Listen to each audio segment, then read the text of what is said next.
Coming up tonight on Student News, Amherst School Committee candidate Catherine Appy visits with us in studio to talk about school budgets, curriculum, her campaign, and why she's the only one running.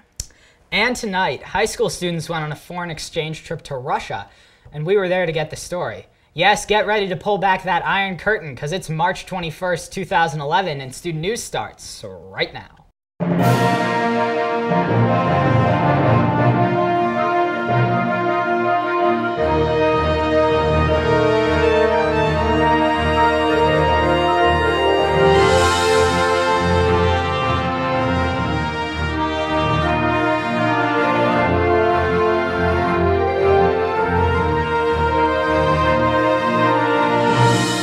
Good evening. I'm Joshua Wolfson. And I'm Allie Charrington. All right, well, let's get to the headlines.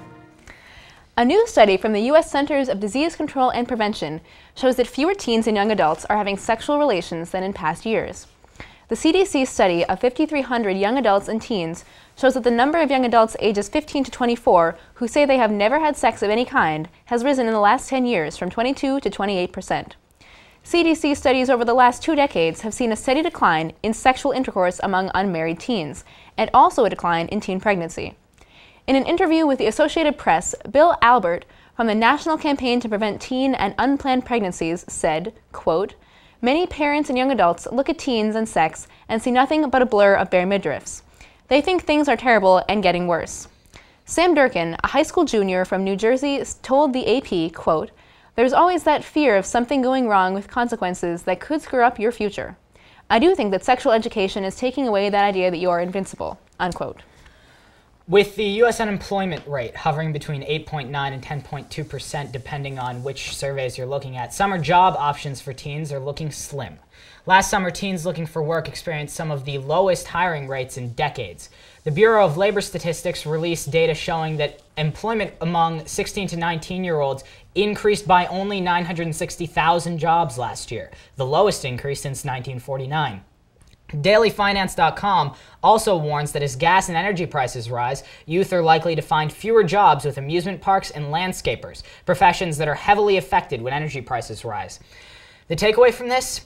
If you're looking for summer work, start looking early. The times aren't getting any easier. For students in high school, late nights and long papers are a norm. And that, along with early wake-up times, often leads students to get less sleep than they should each night. But what about the nights where you could get sleep, but end up lying awake in the dark? It turns out there could be a new culprit behind the fact that many students and 40% of Americans say they don't get enough sleep. A study put out by the National Sleep Foundation found that 95% of people had used some sort of electronic device less than an hour before going to bed. Study author Lauren Hale told USA Today that light-emitting electronic devices can suppress the sleep-promoting hormone melatonin, making it difficult to fall asleep. Ways to avoid this problem? Read or listen to music before tucking in for the night. Don't check your Facebook. Last week, Reuters reported that 3 middle schools in Wichita, Kansas are having sex-segregated lunches. Michael Arshabek, a principal at one such middle school, said of the policy, quote, "The girls really seem to like it because they get their girl time without having to worry about boys." He also said that the boys then don't show off for the girls. Then he also noted that kids seem to be eating more during their lunches. He said, quote, "It was sick before to watch kids throw away whole plates of food." At another single-sex lunch middle school, an integrated lunch was offered as a fundraiser. The principal of that school told Reuters that her students said, quote, "Yuck, why would we want that?" Jane Sager at The Stir noted, however, that, quote, It's in the teen years when male-female interactions begin to take on real meaning. As elementary schoolers, everyone is friends with everyone. Kindergarten girls play with kindergarten boys. Hormones haven't taken their toll yet, but they will. And teens need the chance to work that out in a safe environment, to deal socially with one another, to figure out what works and what doesn't. If not at lunch, when?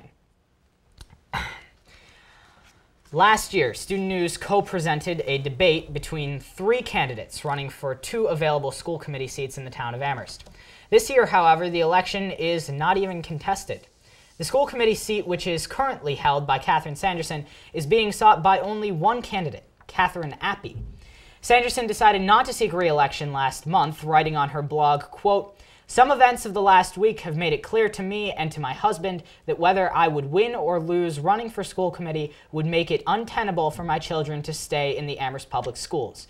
It is not about the superintendent selection. It is about the mean, personal, public attacks, including attacks from school personnel. This has left Appy as the only candidate left in the running.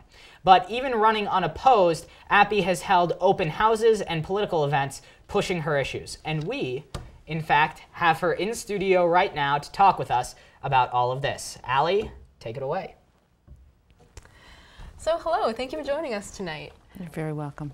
So my first question, kind of broad, why are you running for the school committee? It's a good question, a question I've been asked a lot. I decided to run because I felt like there were a lot of people in the community who were not being heard by the current school committee. And more importantly, I felt as though the tone of conversation and discussion about important issues was being divisive and polarizing.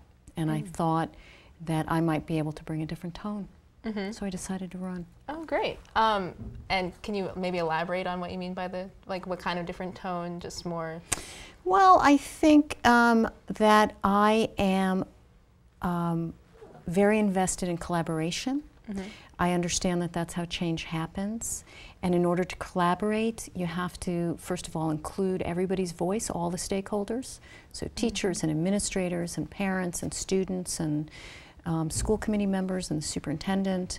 And so that everybody can, or a majority can get on board to make difficult changes.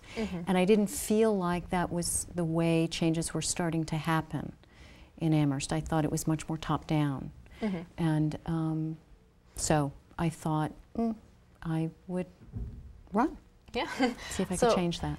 So about collaboration, are there any specific groups in the community who you think that we need to collaborate more with who weren't being heard before? Well, I think there are lots of members of our community who aren't being heard. I mean, I think if you watch school committee meetings or you go to school events, you see that it's sort of the same people all the time, which is really nice, and those people are very involved. But I think there are large portions of the community that either can't make it to the meetings or feel sort of discouraged and don't feel like they have a voice. And I want to hear from them as well. I mean, I understand that the role of school committee is to represent the community. And I think we need to do a better job, the school committee needs to do a better job of reaching out to people, not just in meetings, but I mean actually going out into the community and making it easier for people to come and talk with us. Oh, wow. Yeah. Great. And I know you have two sons who've gone through the Amherst school system. I'm just curious, how does that affect your campaign or your views about what the school committee should be? Right. Well, I don't know if it affects my views of the school committee, but it's certainly my experience of the Amherst Public Schools is that they're really good public schools.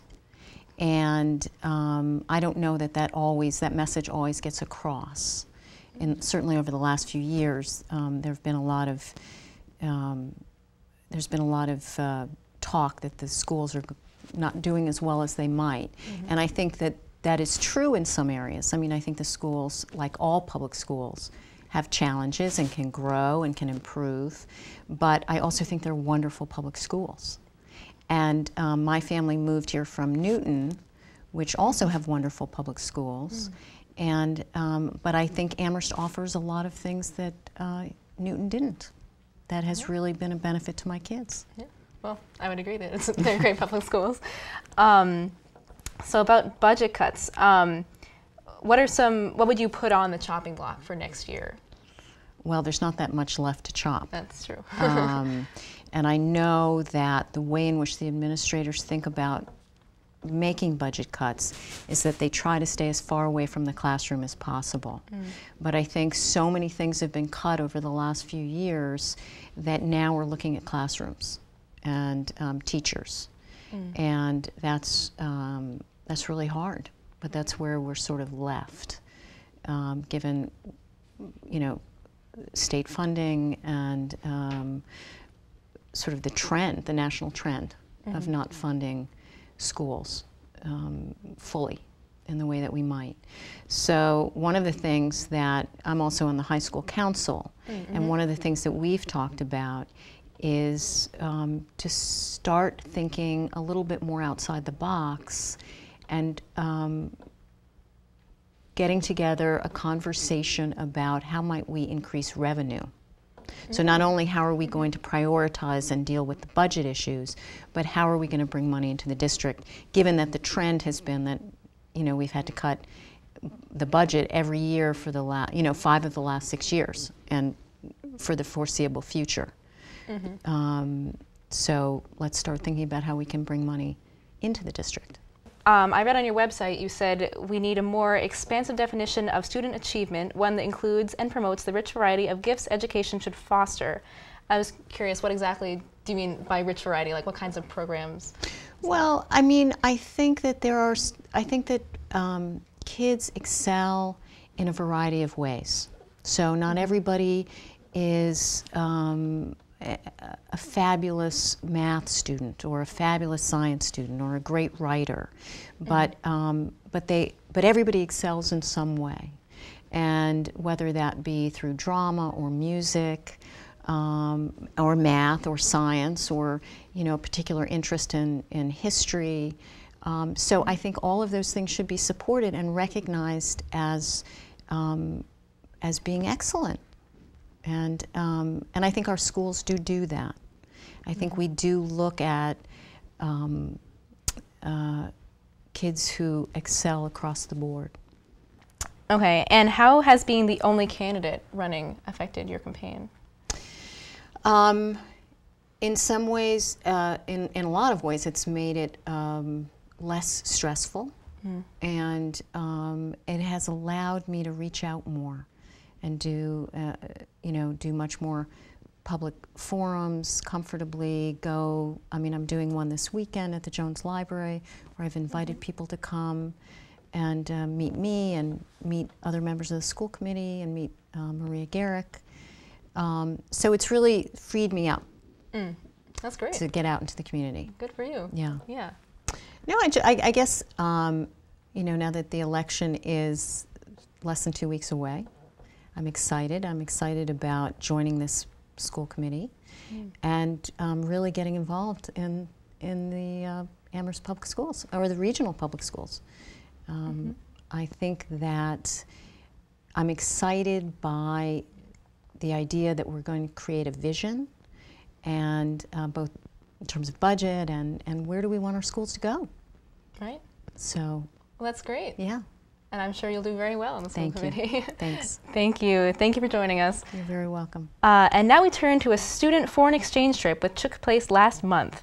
Students from Amherst Regional High School took a 3.5-week-long trip to Russia last month and had some experiences they will never forget. I caught up with some of these students last week. Take a look. Do you think that the opportunity to travel to a foreign country is something that all high school students should have? Yes, it makes you understand your school and your country and your culture a lot better, as well as the other country and school. Of course. I mean, it changes you so much, and when you come back, you feel totally different. You look at your own school differently, and it's a little bit weird when you first come back because these people haven't experienced what you've experienced, but if everyone does that eventually, you will have this great experience, at least somewhat in common. Absolutely. I think all high schoolers should, in college they want you to go abroad, I think high schoolers should do it too. Because then, I don't know, it's like when people ask you why travel is important, it's just, there's so much that's important because your eyes are just open to other cultures and how other people view the world and view the country we live in even. Yes. You learn a lot about yourself. So what do you think about the fact that Russian is most likely being cut next year? I think it's awful. I really think it's a terrible idea because it's been here so long and it's such an interesting and useful language that it's just really sad that it should be cut. That just kind of makes me sad in general. I mean, at the end of every exchange, that kind of thing, it's sad that we don't get to really communicate that much with our exchange, the students that we met and the new friends that we made in school, gymnasium number 17. But I feel like every year when there is exchange, we get to re-meet those people and kind of restructure old friendships, and I feel like that's good. And getting that program cut, I mean, not only the Russian class at the high school, but I feel like the exchange is a major part that has really made a great deal of influence on kids, because especially since it's so far away and it's just such a completely different culture. You never hear about it. It's not like French or Spanish that's so common. How did the trip to Russia change you and change your understanding of yourself? Well, when I was in Russia, we had a lot of times when we had to kind of change plans, go with the flow, take things that we weren't expecting. And I think that, everyone kind of has their tolerance for things like that, but I think mine just grew. So I feel like I'm able to take on larger things without feeling stressed or, freaking out. I just can do more. I don't know, I just feel a little bit different. I'm more aware of the world and also of my own country. I experienced a different culture, their food, their family life, their traditions, their music and dance. Made me really want to learn their music and dance and how to cook. It also gave me the travel bug, so now I just want to go and learn about other cultures. Italy, and even Germany and France, and just all over the world. Probably the biggest thing I learned is that, I don't know, I feel like no matter where you are, no matter how different people are, there's also so many similarities between a different group of people. And I don't know, I just think that I don't know, it really was so different for me, because I when I thought of Russians, I don't know, I just didn't really know what to expect, and then they were just like us. Made me learn a lot about Russia and actually a lot about the U.S. and how the U.S. is really a different country from other countries. And can you say any specific things about that, like how America is different from the way we talk? You can tell more once you just our accent, really. In America, you don't think about it, but when you spend time in a place where they have a different accent, coming back to America is very strange, because you actually hear how we sound, and you see how strange our culture looks to other people, because it's different. Yeah. Well, I start to notice the little cultural things, like how we go to school, stuff like that.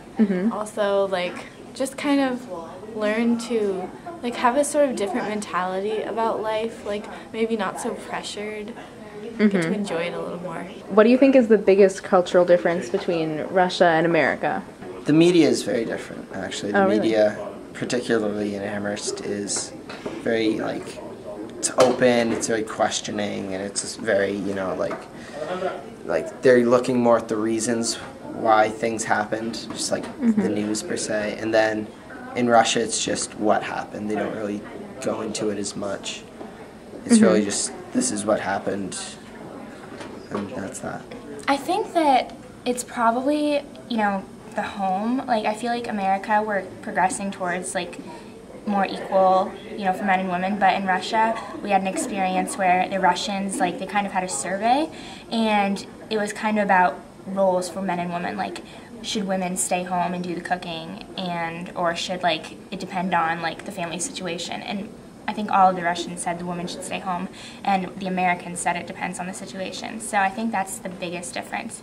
But I don't think that it's something that kind of is a barrier between our cultures. It's just a big difference. I think they drink a lot of tea, much more than we do.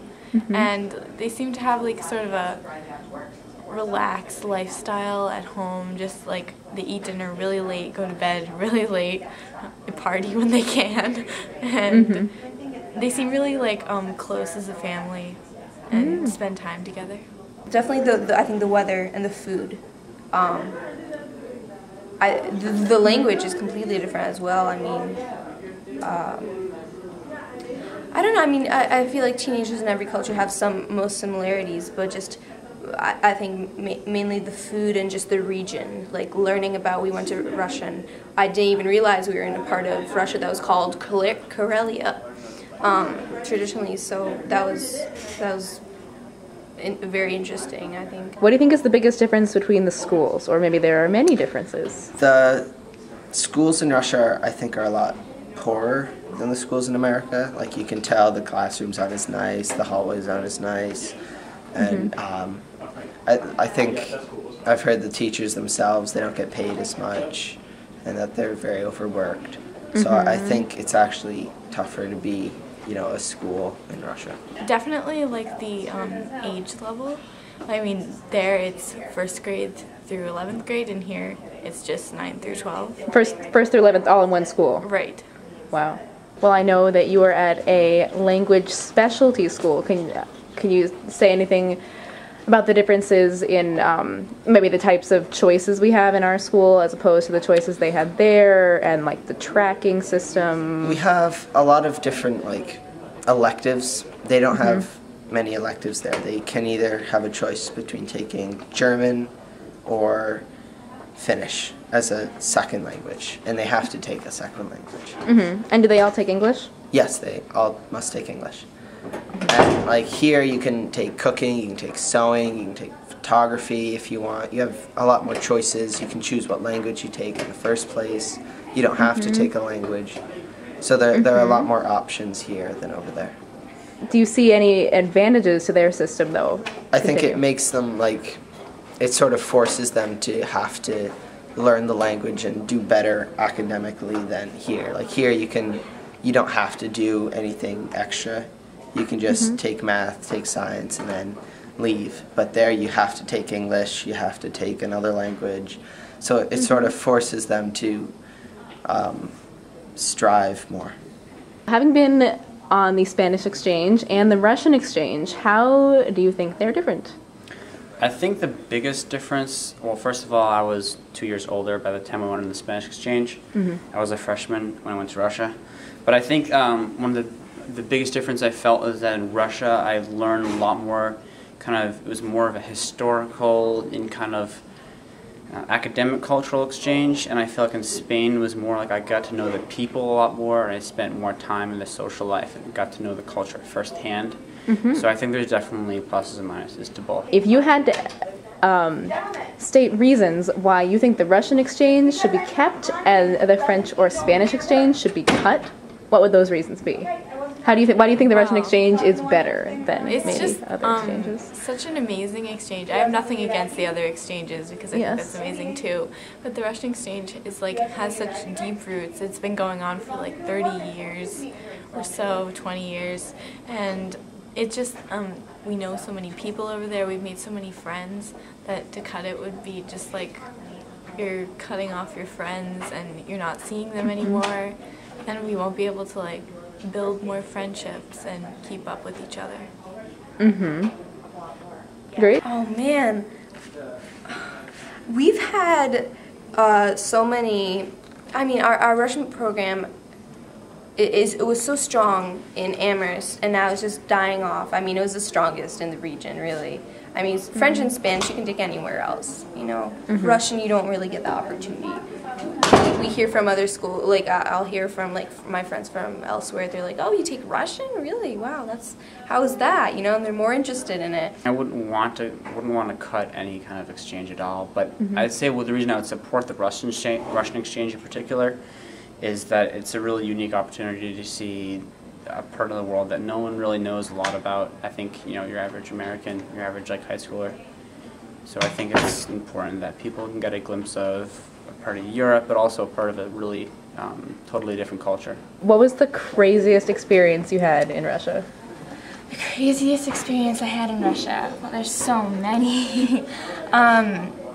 It's hard to think of the craziest one because I think honestly, everything put together, I know that's kind of, I don't know, I just can't think of a specific one because everything we did was different and new, and it was just like crazy taking in all these new things. So I would just say the whole experience. Okay. All right. The one Sunday that we had off, my exchange student Natasha took me, well, her family drove us to her grandfather's dacha and we met up with... and can you clarify for us what is exactly a dacha? A dacha is like a summer house. It's kind of just like a little camping center with little like huts, like summer huts. And then it was near a frozen lake, and then there was also a different hut that was like a banya with like a sauna inside and changing rooms, a shower room, and then like a cooling off room. And Olya and Maddie also came with us. So we hung out there, you know, we played cards, we ate a lot. We went ice fishing, but we didn't really catch anything because our line didn't go down deep enough. And then we went to Banya and went in the sauna for a while and beat each other with leaves and things like that, and did aromatherapy. And then all of a sudden Natasha says, okay, I think I'm gonna go jump in the snow. And she runs out, so we run after her, and then she runs out and jumps in the snow so fast I didn't even have time to get around the door, and I see her in the snow screaming her head off. So then I'm like, oh my god, and then she screams and says, let me back in, let me back in. So we run back in the sauna and warm up, and I'm like, oh, I think I'm gonna do it too, I think I'm gonna do it too. And then, so we all warm up some more, and then I run out and jump in the snow. She jumps in with me, and I stay in the snow. And we're screaming, and it was just so fun and so Russian, because I've never been to a sauna before, so that was good. And it was just so fun. Loved it. Thanks, Allie, for getting us that story. It sounds like quite a trip. Now, tonight's feel-good story may or may not make you feel so good, depending on how you look at it. Tonight, we focus on 11-year-old Victoria Cowie from Shropshire, England. Cowie was very bright from a young age, reading elementary school books as a toddler, and is interested in a lot of things, including science, theater, music, dancing, and sports, especially swimming. What sets Cowie apart? She just scored 162 on an IQ test. The Week dubbed her smarter than Einstein, who, along with Bill Gates and Stephen Hawking, is believed to have scored 160 on the test. The London Daily Mail wrote that Cowie will almost always be the smartest person in the room. When she grows up, Cowie said, quote, I want to be a vet when I'm older because I love animals, and I'm not afraid of blood. Despite her extraordinary mind, Cowie has remained down to earth, saying, quote, When I got the results, I was really surprised. It's quite daunting to be compared to great minds, but it feels good to be thought of as that clever. A bright girl, seems like she's, you know, got her future set. She makes me feel so incompetent. She's 11 years old. I know. I always thought that I was kind of like that, but hearing that story makes me think otherwise. So not 162. Yeah. Well, we're done for the night. If you'd like more information about how to submit segments to the show or how to join our intrepid staff of writers, reporters, editors, and producers, check out the Student News website at www.riverwolfproductions.org/studentnews.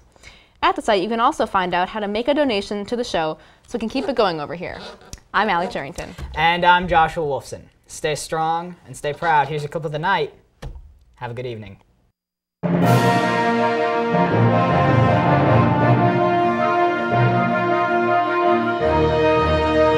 This isn't just about Wisconsin anymore.